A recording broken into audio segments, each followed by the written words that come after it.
In the Old Testament, there's a story about some people who wanted to be remembered. So they built themselves a tower of obscene proportions.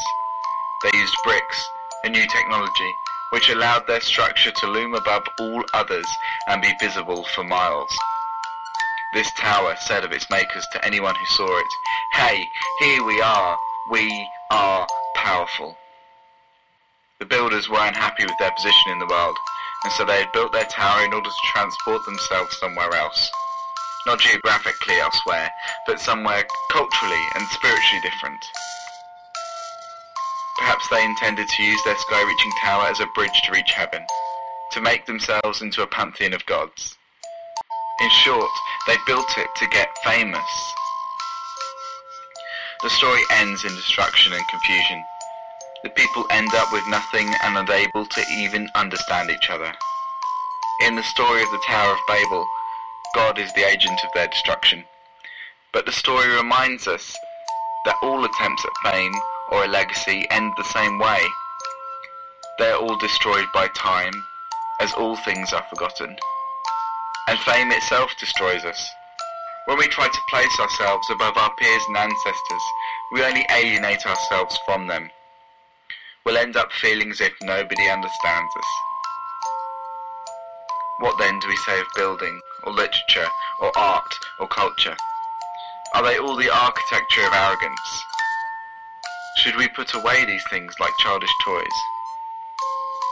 Well, there is a story even older than the tower and its builders. The story starts like this.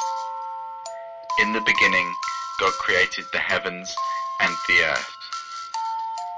In this story, we find out about a being called God, who makes a universe, not for fame. I mean, when he started his great building project, there was no one else even around. He created it all because, as he put it was good. But God does something really interesting with this creation. It isn't static. He gives everything he's made a growth permit. Trees, animals, birds, fish, mushrooms, they're all given the ability to make more of themselves. The amazing thing about God's creation is not that it happened, but that it happens. And into this universe he's made, he places people, with the expressed intention that we look after the ongoing creation. That means art, building, music, business, all that stuff is not inherently bad.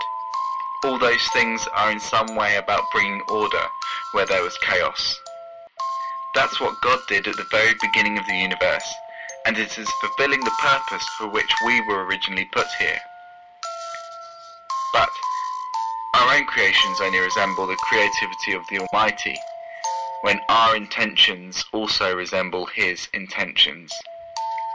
When we try to make a name for ourselves, instead of honouring the one that made it all in the first place, then any good that was inherent in that activity is lost. Ask yourself this question. For whose name do you act in your life?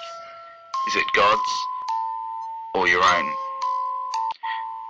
Your success as a person is not measured by your fame. Being recognised or remembered will not validate one moment of the time you spend on this earth, but if the things you do give God the credit, then you'll need to look no further for satisfaction in life, and you won't have to convince anybody that it's worthwhile.